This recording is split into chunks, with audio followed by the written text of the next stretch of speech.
Thanks for watching Mufti Habib Qasimi speeches. Subscribe and click the bell icon for more videos.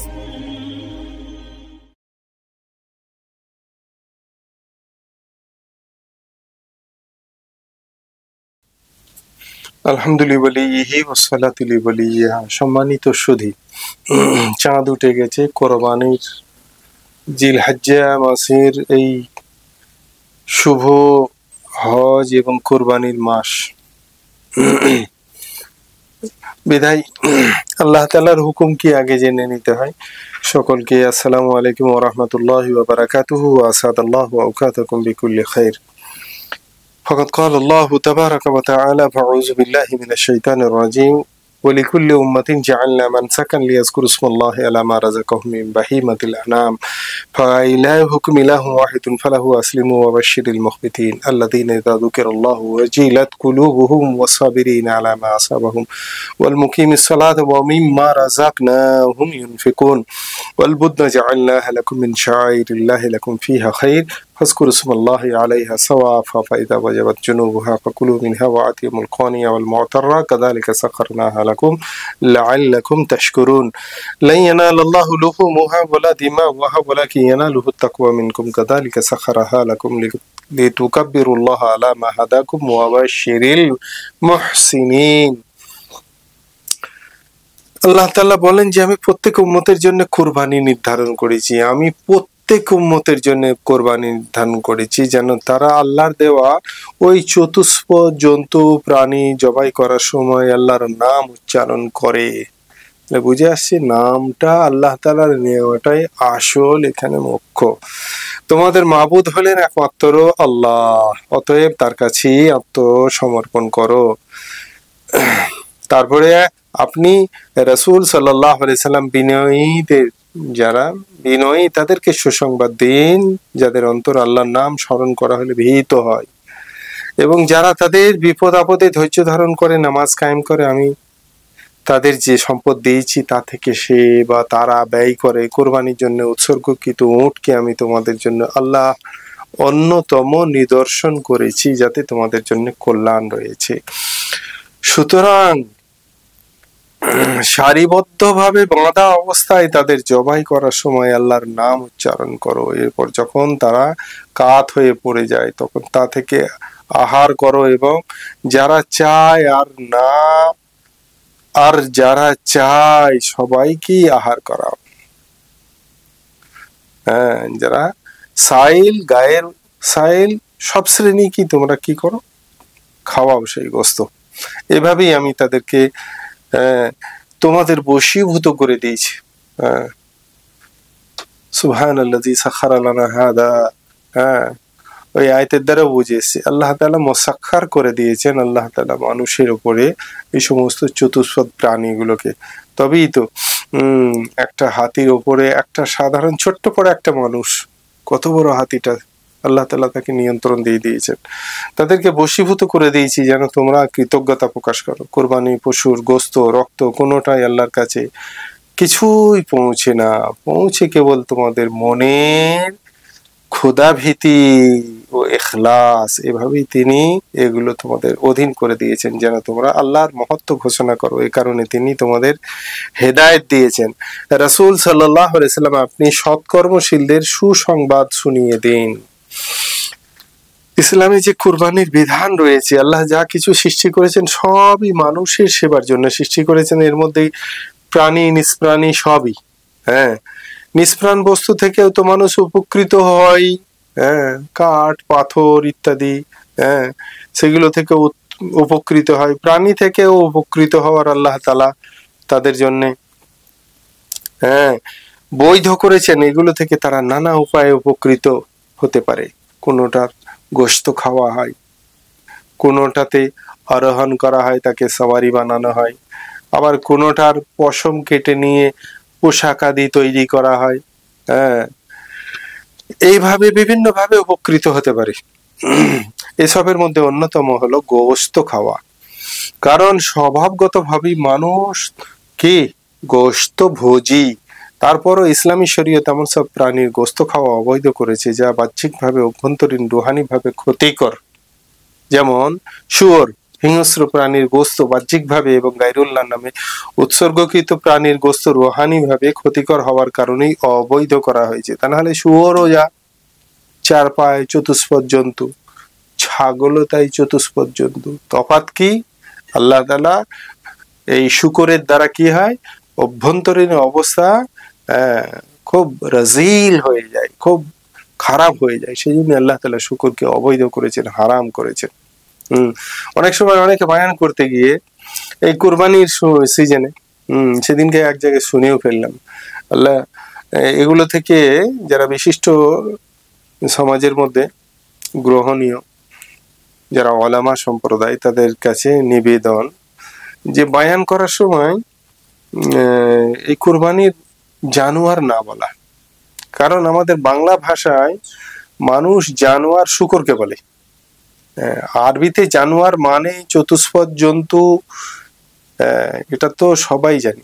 চতুষ্পদ জন্তু বা চতুষ্পদ প্রাণী বললেই ভালো লাগে শুনতে। সেখানে জানোয়ার শব্দটা সচরাচর বাঙালিরা কিন্তু ওটাকে শুকরের জন্য ব্যবহার করে। সেই জন্য উর্দু পড়ানোর সময়, উর্দুতে বয়ান করার সময় ঠিক আছে, তারা বলবে, তাদের বিকল্প কোনো অন্য শব্দ নেই।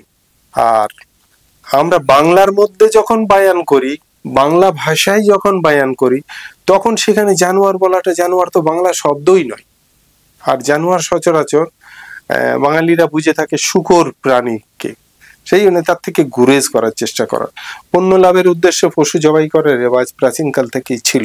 হযরত ইব্রাহিম ইসমাইল আলাইহিস সালামের ঘটনায় আল্লাহর সন্তুষ্টি লাভের উদ্দেশ্যে জান্নাতি দুম্বা কোরবানি করার মাধ্যমে কার্যত এই রেওয়াজকেই একটি সঠিক রূপে অনুমোদন দেওয়া হয়।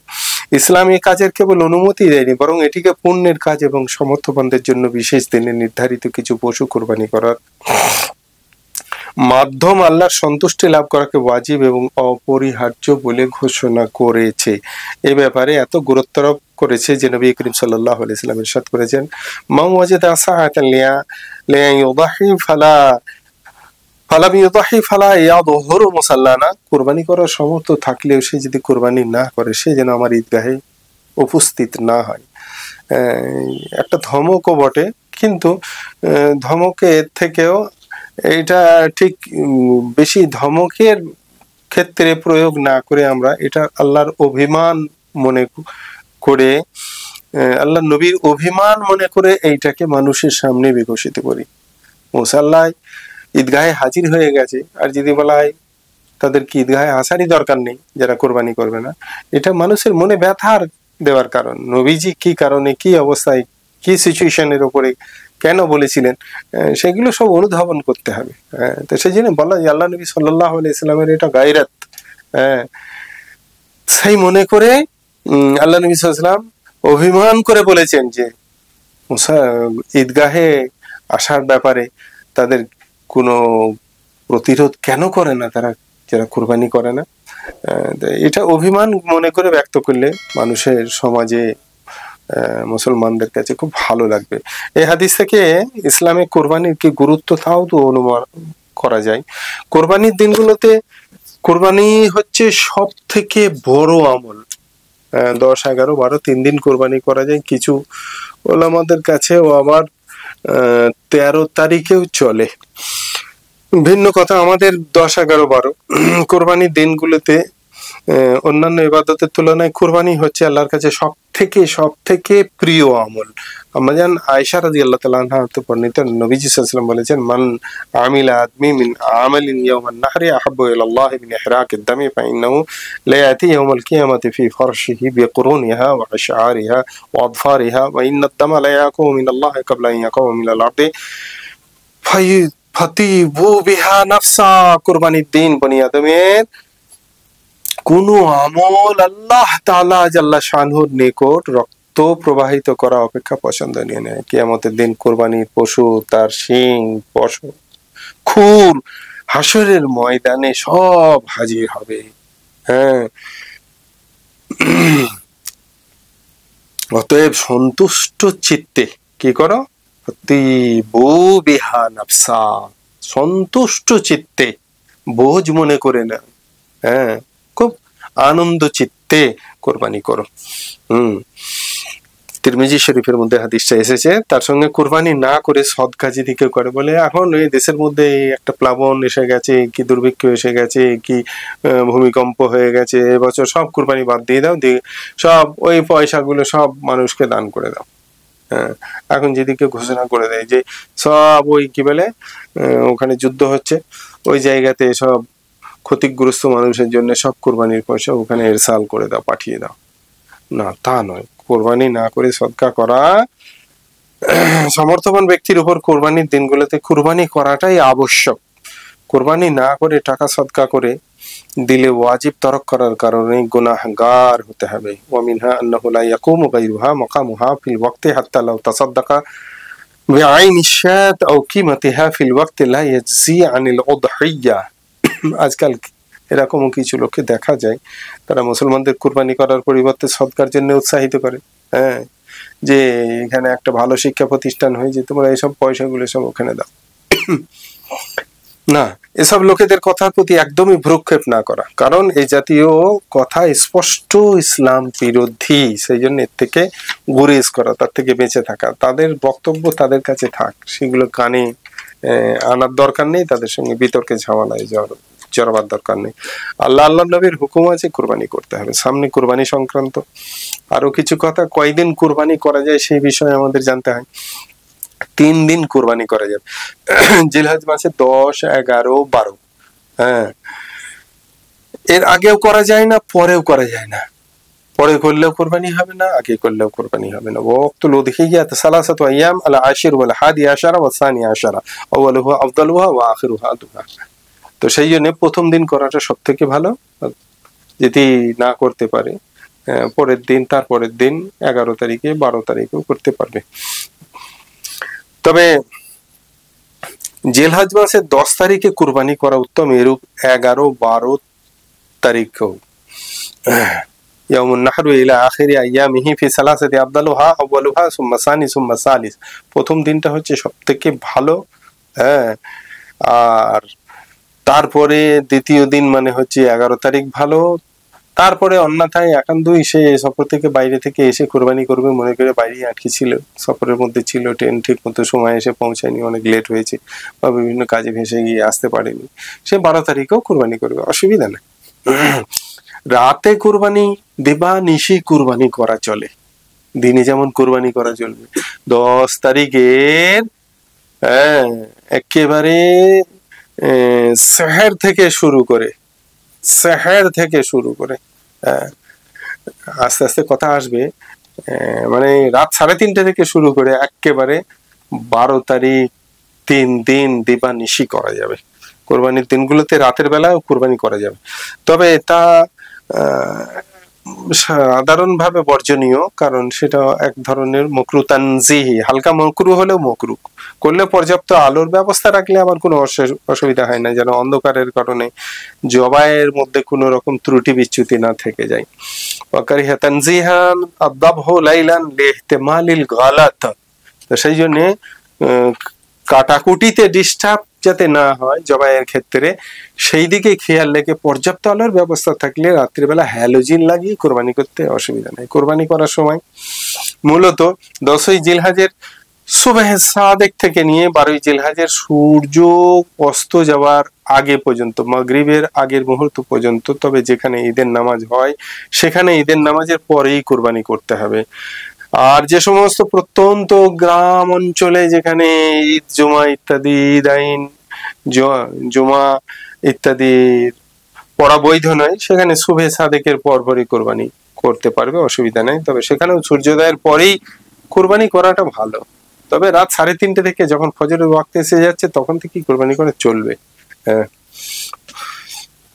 ওয়াক্তু আউয়াল ওয়াক্তিহা বা'দাল ফাজরিন নাহার ওয়া আখিরুহু ক্বাবলা গুরুবি ইয়াউমিস সালিস। ঈদুল আজহা নামাজের সময় মূলত 10ই জিলহজের সূর্যোদয়ের আনুমানিক 15 মিনিট পর থেকে সূর্য হেলে যাওয়া পর্যন্ত এই সময় পড়লে যত সময় আদায় হয়েছে বা আদায় করা হয়েছে বলে সেটা গণ্য করে নেওয়া হবে। কোনো ওজরের কারণে পরের দিন পড়লে, যদি ঈদের দিন 10ই জিলহজ না পড়ে যদি 11ই জিলহজ ঈদুল আজহার নামাজ পড়ে, তাও হবে, 12তেও হবে। বিশেষ কারণবশত কোথাও সাম্প্রদায়িক গোলমাল লেগে গেছে, 10 তারিখে কিছু গোলমাল হয়ে গেছে, ঠিক আছে, সেদিন হতে পারেনি, পরের দিন পড়বে, তারপরের দিন পড়বে।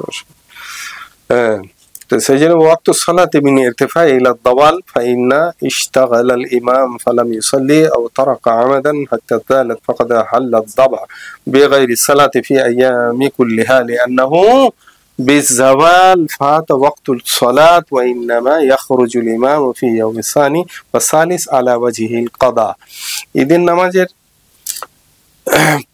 পর যদি কেউ সুজা সালাম ফিরে বেরিয়ে চলে গেল, ঈদের 2 রাকাত ওয়াজিব নামাজ পড়ে বাড়িতে গিয়ে কোরবানি করে ফেললে, তাও কোরবানি হয়ে যাবে। তবে ভালো হচ্ছে ঈদের নামাজের পরে যে খুতবার ব্যবস্থা আছে, শরীয়তের মধ্যে হুকুম আছে, খুতবা কমপ্লিট করে গিয়ে কোরবানি করাটা বেশি ভালো। হ্যাঁ, এটা ভালো নয় যে 2 রাকাত নামাজ পড়ি পালিয়ে যাবে। খুতবা শেষ হওয়ার পরে কোরবানি করলে খুব ভালো হবে। ওয়াওয়াল ওয়াক্তিহা বাদা সালাতি ইন দাবাহা ফি মিসর আও দাবাহা আসবাকা সালাতিল ঈদ লাউ ক্বাবলা আল খুতবা লাকিন বাদাহা আহাব্ব, দুররে মুখতারের মধ্যে এসেছে। আর ইমাম যদি ওই ঈদের নামাজ ভুলবশত ওযু ছাড়া নামাজ পড়িয়ে দেয় তাহলে কি হতে পারে? তো সেই জন্য ঈদের নামাজ হয়ে গেছে, এরপর জানা গেল যে ইমাম সাহেব ভুলে ওযু ছাড়াই নামাজ পড়িয়ে ফেলেছে। যদি লোকজন ঈদগাহ বা মসজিদ থেকে চলে যায় তাহলে আর নামাজ পড়ার দরকার নেই, আর পড়া হবে না। আর যদি তখনও সব মানুষজন এখনো পর্যন্ত ঈদগাহ ছেড়ে বেরিয়ে চলে যায়নি, ওর মধ্যে ইমাম সাহেবের মনে পড়ে গেছে যে আমার ওযু ছাড়াই আমি নামাজ পড়িয়ে দিয়েছি। ওযু মানে কি? তাহারাত ছাড়া। গোসল করলে আর ওযু করার দরকার নেই। হ্যাঁ, কেউ যদি গোসল না করে তার জন্য ওযু করা বাঞ্ছনীয় অবশ্যই। আর যদি সেটাও ভুলে গিয়ে থাকে, ওযু করতে মনে না থাকে, তাহলে যদি ঈদগাহর মধ্যে সব মুসল্লিরা থাকে তাহলে তো নামাজ ঘুরিয়ে পড়বে। আর যদি সেখান থেকে সব চলে গিয়ে থাকে, তাহলে আর সে নামাজ ঘোরাবার দরকার নেই। আর কেউ এই ঘুরিয়ে নামাজ পড়ার আগেই কেউ যদি সালাম ফিরি বাই করে বেরিয়ে চলে গেছে, তার পরক্ষণে ইমাম সাহেবের মনে পড়ছে এদিকে সে কোরবানি করতে চলে গেছে, তাহলে কোরবানি হয়ে যাবে, অসুবিধা হবে না। হ্যাঁ, সে ঘুরিয়ে নামাজ সে পড়িনি, সে জানেও না যে ইমাম সাহেব ভুলবশত এরকম বিনা ওযুতে নামাজ পড়িয়েছে, তারপরে সে বাড়ি চলে গিয়ে কোরবানি করে ফেলেছে, তার কোরবানি হয়ে যাবে। ঈদগাহের নামাজের পরপরই কোরবানি করা যাবে। ঈদগাহের নামাজ হয়ে যাওয়ার পর মহল্লার মসজিদে এখনো হয়নি, তবুও কেউ চাইলে কোরবানি করতে পারবে, অসুবিধা নেই। আর উচিত এরকম ভাবে যেখানে ঈদাইনের নামাজ হয় সেখানে একই জায়গায় বিভিন্ন জায়গায় নামাজ হলে সেগুলোতে বিভিন্ন টাইমে কিছু কিছু তফাৎ সময়ে করলে ভালো হয়, তাহলে কাউরির নামাজ ছেড়ে যাওয়ার একটা আশঙ্কা থাকবে না, এটা ভালো হবে। ইন দাহাবাদা ওয়া ফারাগা আহলাল জাবানা ক্বাবলা আহলিল মসজিদ আহলাল মসজিদ কিলা ফি হাদিহি সূরাতি ইয়াজুজু কিয়াসান ওয়া ইস্তিহসানান।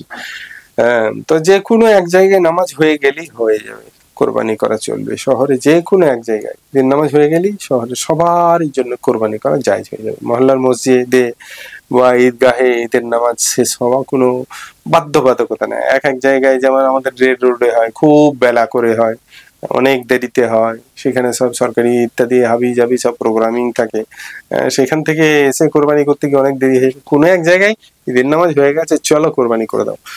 وإن كان صلى في المصر في موضعين إذا صلى أهل أحد المسجدين أيما كان جاز ذبح الأضاحي। আর যে শহরে কোরবানি হবে সেখানে নামাজ শেষ হলেই হবে, বুঝেছে? যে কোনো ব্যক্তি এক শহরে আছে কিন্তু তার কোরবানির পশু অন্য শহরে, পশুটি যে শহরে আছে সেখানে ঈদের নামাজ হয়ে গেলেই হয়ে যাবে। আর যে শহরে মূল মালিক যার পক্ষ থেকে কোরবানি হচ্ছে সেখানে এখনো নামাজ হয়নি, তাতে কিছু যায় আসে না। আর যে কোনো কারণে ঈদের নামাজ পড়া যদি অসম্ভব হয়, দাঙ্গা কারফিউ ইত্যাদি লেগে গেছে, এরকম যদি কোনো পরিস্থিতি হয় তাহলে সূর্য হেলে পড়া পর্যন্ত দেরি করে কোরবানি করা ভালো। তবে কেউ আগে করে ফেললেও কোরবানি হয়ে যাবে। কোথাও কারফিউ লেগে আছে, গায়ের কমের সঙ্গে দাঙ্গা টাঙ্গা হয়ে গেছে, এরকম পরিস্থিতি আছে, কেউ বাড়ি থেকে বেরোতে পারছে না, ঈদের নামাজও হয়নি কোথাও, তো সেরকম ক্ষেত্রে কি করবে? ওই সূর্য ঢলে পড়ার পরে কোরবানি করলে ভালো হয়। যদি কোনো ভাবে অবকাশ এসে যায় 2 রাকাত ঈদের নামাজ পড়ে নেবার, তাহলে পড়ে নেবে, তারপরে ঈদ করবে।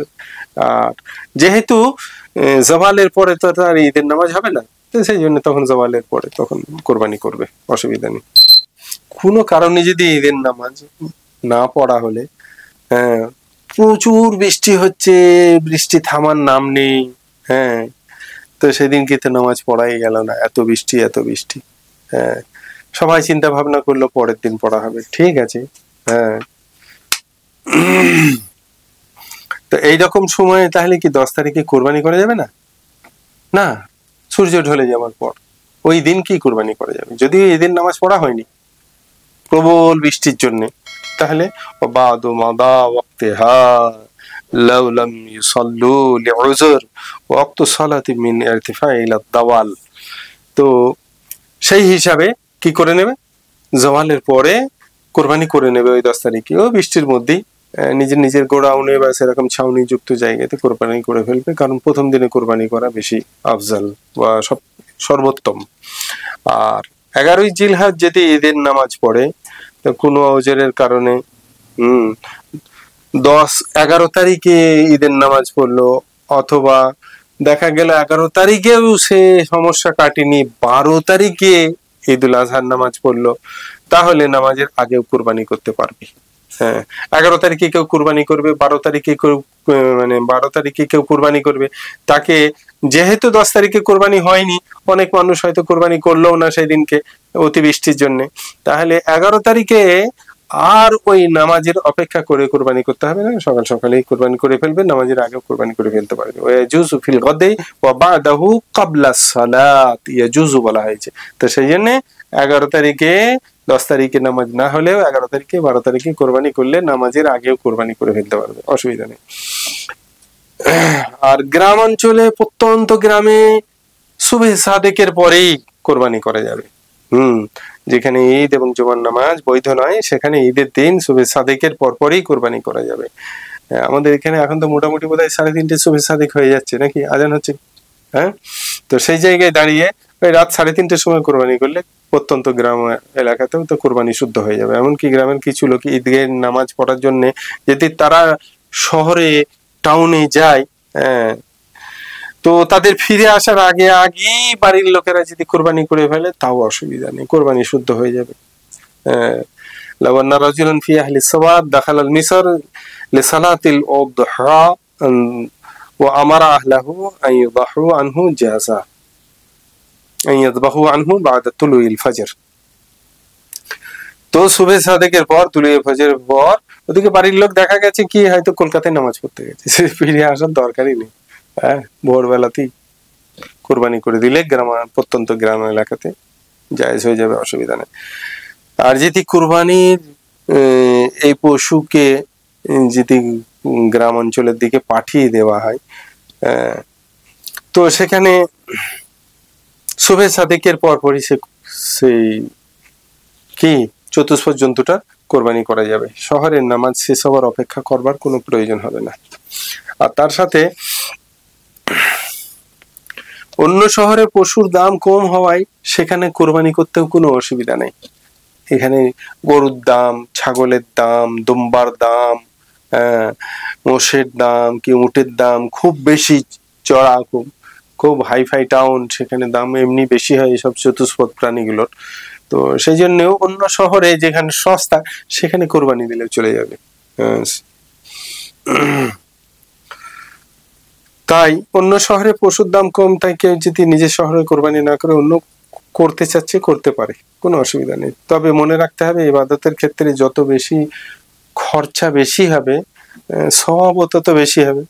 কেউ একটা 40,000 টাকা দামে গরু কিনলে সেই 40,000-এর মতো সওয়াব পাবে, আর কেউ 4 লাখ টাকা দামের যদি একটা পশু কেনে তাহলে সে তার মতো সওয়াব পাবে।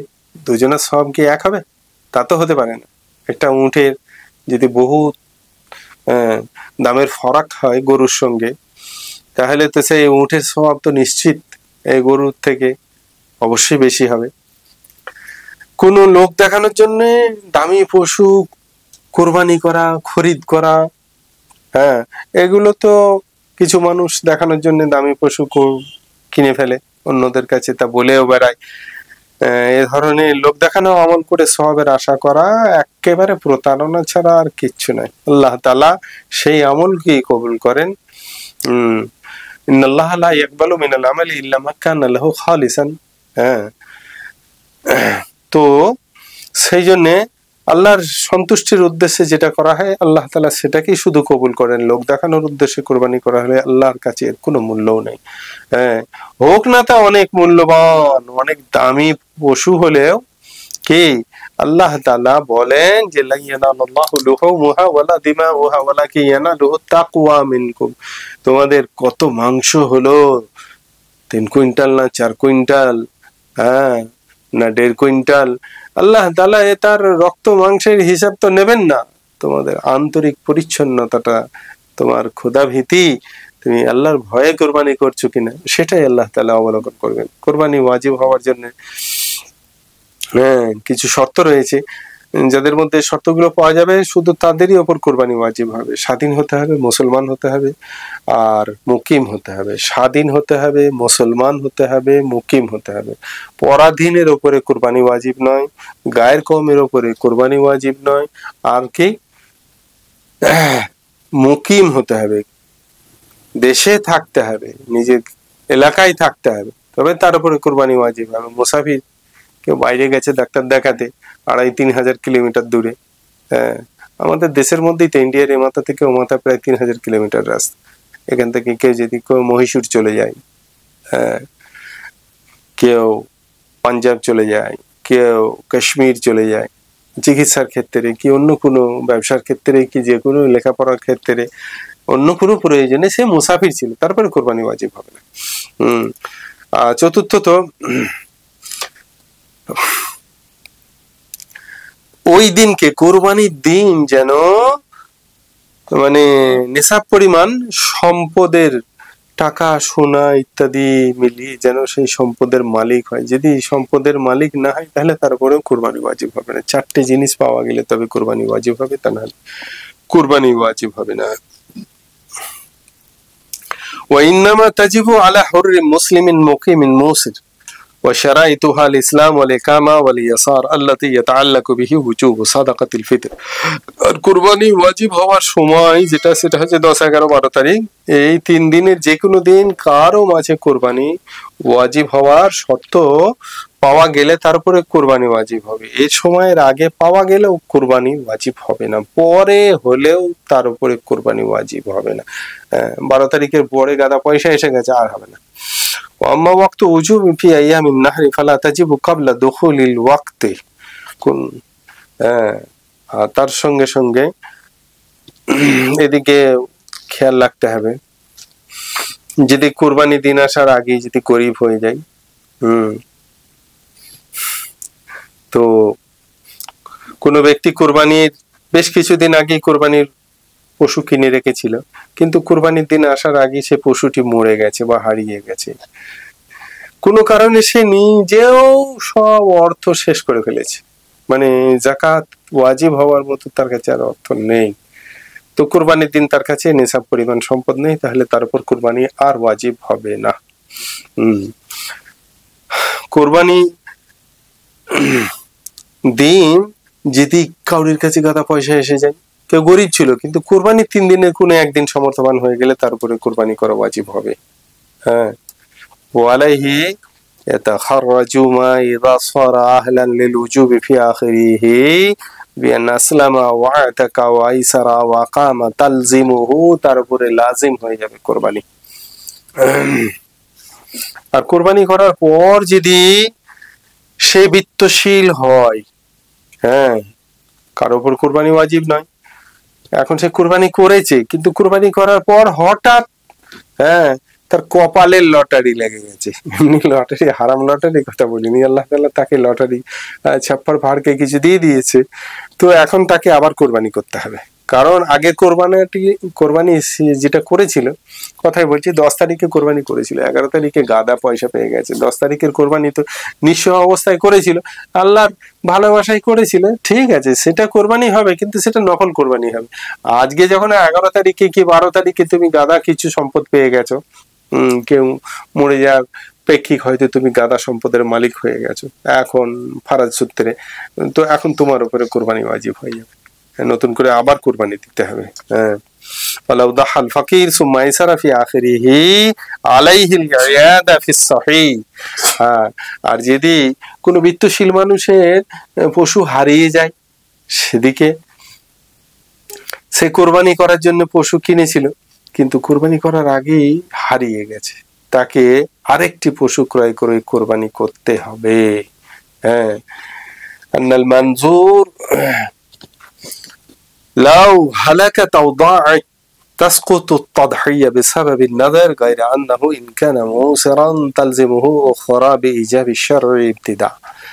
সমর্থবান ব্যক্তি কুরবানির পশু যদি মারা যায়, হ্যাঁ সে কিনেছিল কিন্তু কোরবানি করার আগে হ্যাঁ সেটা সেই চতুষ্পদ জন্তু মারা গেছে, তাকে আর একটা পশু কোরবানি করতে হবে, এখন কিছু করার নেই। ওয়াকাদা লামা তাতফাআলাল গানি গায়রুহা লিল হ্যাঁ লিল ফকির। সমর্থবান কোন বিত্তশীল মানুষ কোরবানির পশু যদি তার বাচ্চা হয়ে যায়, হ্যাঁ তাহলে সেই বাচ্চাটি কোরবানি করা তার উপর আর আবশ্যক নয়। হ্যাঁ,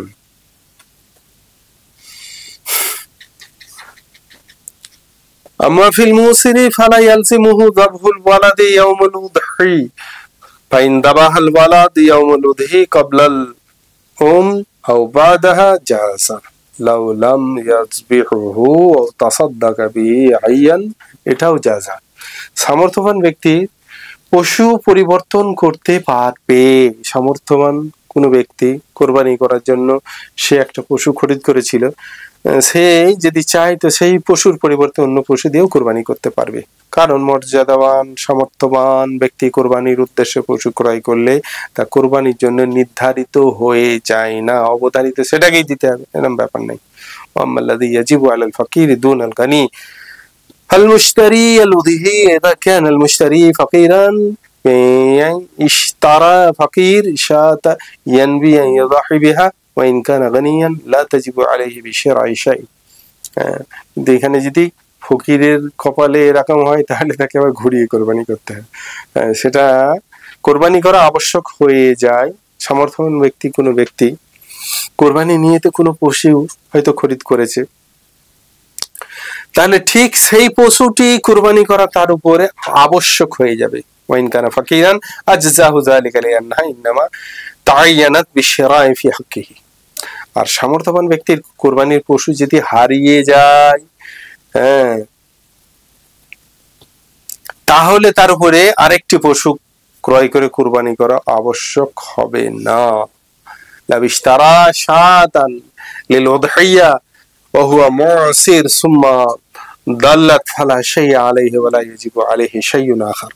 আর সামর্থ্যবান ব্যক্তির কুরবানির পশু যদি মরে যায়, সামর্থ্যহীন গরিব মানুষের যদি তার কুরবানির পশু যদি মারা যায়, তাহলে ওয়াকাযা লাউ মাতাত ফাআলাল গানি গায়রুহা লিল ফাকির। সামর্থ্যহীন কোনো মানুষ যদি কুরবানি করার উদ্দেশ্যে পশু কিনেছে কিংবা কোনো পশুর ব্যাপারে কুরবানি করার মানত করেছে কিন্তু কোরবানি করার আগে পশুটি মারা গেল, তাহলে তার উপর আরেকটি পশু করে কোরবানি করা আবশ্যক হবে না। সামর্থ্যহীন ব্যক্তির কোরবানির পশু যদি বাচ্চা প্রসব করে, ওই বাচ্চাটিও কোরবানি করতে হবে, তবে বাচ্চার গোশত নিজেরা খেতে পারবে না, পুরোটা সদকা করে দিতে হবে, কিন্তু গনির ক্ষেত্রে সেটা না। ولدت الأضحية ولدا قبل الذبح يذبح الولد معها فإن خرج من بطنها حيا فالعامة أنه يفعل به ما يفعل بالأم إلا أنه لا يأكل منه بل يتصدق به। খাবে না, সদকা করে দেবে। সামর্থ্যহীন যারা গরিব মানুষ ব্যক্তি ওই ক্রয় করা কেনা পশুকে পাল্টাপাল্টি করতে পারবে না। হ্যাঁ, গরিব মানুষ কোরবানি করার জন্য একটা পশু কিনেছিল, ঠিক করেছিল, তাহলে সেই পশুটি কোরবানি করতে হবে, এর পরিবর্তে অন্য কোনো পশু কোরবানি করতে পারবে না। আম্মাল্লাযী ইয়াজিবু আলাল ফাকির দুনাল গানি ফাল মুশতারিল উদহিয়া। ধনীদের জন্য এরকম ব্যাপার নেই, সে পাল্টাতে পারবে, অসুবিধা নেই। হারিয়ে যাওয়ার পর পাওয়া যায় যদি, এই ক্ষেত্রে লাউ দাল্লাত আও সারাকাত ফাশারা উখরা ফাযাহারাত ফাআলাল গানি ইহদাহুমা। সামর্থ্যবান ব্যক্তির কুরবানির পশু হারিয়ে যাওয়ার পর পাওয়া গেলে ঠিক ওই পশুটি কুরবানি করা আবশ্যক বা জরুরি নয়। ওটাও করতে পারে, ওটা রেখে অন্যটাও করতে পারে, কিন্তু সামর্থ্যহীন কারো কুরবানির পশু হারিয়ে যাওয়ার পর পাওয়া গেলে ঠিক সেই পশুটি কুরবানি করতে হবে, ওটা রেখে অন্যটা করলে হবে না। যদি হারিয়ে যাওয়ার পর আরেকটি পশু কিনে ফেলে, তারপর প্রথমটিও ফিরে পায়, তাহলে দুটো পশুকেই কোরবানি করতে হবে গরিবদের জন্য, কিন্তু বড়লোক হলে একটা করলেই হবে। বুঝেছে? আর অপ্রাপ্তবয়স্ক বা পাগলদের, বুদ্ধিহীন যারা, কোরবানি করা ওয়াজিব নয়। তাদের গাধা টাকা পয়সা থাকলেও হবে, সম্পদশীল হলেও তাদের উপর কোরবানি ওয়াজিব নয়। তাদের পক্ষ থেকে তাদের অভিভাবকদের উপরও কোরবানি করা জরুরি নয়, যে আমার বাচ্চাটা অ্যাবনর্মাল, তার গাদা টাকা পয়সা তারই অ্যাকাউন্টে তার বাপ মাই দিয়ে রাখুক, বা অন্য সূত্রে কাউরি মৃত্যু জনিত কারণে সে ফারাজ সূত্রে প্রচুর মালের সম্পদের মালিক হয়ে গেছে, তাহলে তার বাপ মাও ওই সন্তানের পক্ষ থেকে কোরবানি করা জরুরি নয়। আম্মাল বুলুগু ওয়াল আকলু ফালাইসা মিন শারাইতিল উজুবি ফি কওলিহি মা ইনদা মুহাম্মদ। পরিবারের সদস্যদের পক্ষ থেকে কোরবানি করা, পরিবারের কর্তা উদাহরণ বাবা যদি প্রতি বছর পরিবারের ছোট বড় সকল সদস্যদের পক্ষ থেকে কোরবানি করে, তাহলে সবার পক্ষ থেকেই কোরবানি হয়ে যাবে। সবার কাছ থেকে অনুমতি নেওয়া হোক বা না হোক, সবার থেকেই যদি কোরবানি করলো, এটা গরু কি মোষ জবাই করে দিল, 7 জুনারি নাম দিয়ে দিল, ঠিক আছে, চলবে সব। সবাইকে তোর নামে দিচ্ছি, তোর নামে দিচ্ছি, তোর নামে দিচ্ছি, এরকম করলে, ভিন দেশে আছে, বাইরে আছে, তাকে জানাতে হবে তার নামে কোরবানি করলে। আর প্রতি বছরই জানে আব্বা সবারই নামে দিয়ে দেয়, দিতে হলে তোমার সবারই কানে কানে তোলার দরকার নেই, না জানিয়ে হয়ে যাবে। কোরবানি করার পূর্বেই যদি মারা যায়, বৃত্তশীল কোনো মানুষ যদি কোরবানির দিনগুলোতে কোরবানি করার পূর্বে ইন্তেকাল করলো, তাহলে তার উপর থেকে কোরবানি করার হুকুম উঠে যাবে। অতএব তার উপর মৃত্যুর পূর্বে কোরবানি করার ওসিয়ত করে যাওয়া জরুরি নয়, এবং অভিভাবকদের উপরও তার থেকে কোরবানি করা, তার পক্ষ থেকে কোরবানি করার জরুরি নয়। লাউ কানা মুসিরান ফি আইয়ামিন নাহরি ক্বাবলা ইয়াযবাহু হাত্তা মাতা ক্বাবলা আইয়ামিন নাহরি সাকাতাত আনহুল উদহিয়া হাত্তা লা ইয়াজিবু আলাইহিল ইসাদ। কোরবানির দিনগুলো পার হয়ে যাওয়ার পরে যদি ইন্তেকাল করে, সামর্থ্যবান কোনো মানুষ কোরবানির দিনগুলোতে কোরবানি দেয়নি, কোরবানির দিনগুলো পার হয়ে যাওয়ার পর সে মারা গেছে, তাহলে তার পক্ষ থেকে একটি ছাগল বা তার মূল্য সদকা করে দেওয়া, তার বা সেই সদকা করার জন্য ওসিয়ত করে যাওয়া তার উপরে কর্তব্য হবে। লাউ মাতাত বাদা মাদা আইয়ামিন নাহরি লাম ইয়াসকুত তাসাদ্দুকু বিকিমাতি শাত হাত্তা ইয়ালজামুহুল ইসাবিহি। তো সেই প্রেক্ষিক সকলে আমরা খেয়াল রাখবো। এতে ভিন্ন আরো মাসাইল আসতেই থাকবে ইনশাল্লাহ। যত জানবো জানার মধ্যে বেশি লাভ, করার থেকেও বেশি লাভ হচ্ছে ইসলামী মাসাইল গুলোকে জানার মধ্যে অনেক বেশি, অনেক অনেক বেশি লাভ। সেই জন্য যেমন আমরা এই এপিসোড গুলোর মধ্যে ক্রমান্বয়ে ধারাবাহিক ভাবে যেগুলো শুনতে থাকবো, যে সমস্ত কোরবানির আহকামাত গুলো, কোরবানির ইতিহাস সম্বন্ধেও কথা হবে, ইত্যাদি অনিত্যাদি, সেগুলোকে নিজেরাও যেমন শুনবো, বারবার শুনবো, বারবার মাসাইল গুলো শুনবো এবং অপরকে শোনাবো এবং অপরকে শেয়ার করে তাদের মাঝখানে, আত্মীয় স্বজনদের মাঝখানে, সকলের মাঝখানে এগুলো বিকশিত করার জন্য, সবার কাছে শেয়ার করার জন্য অনুরোধ রইল। আখিরু দাওয়ানা আলহামদুলিল্লাহি রাব্বিল আলামিন ওয়াসসালাতু ওয়াসসালামু আলা রাসূলিহিল কারীম।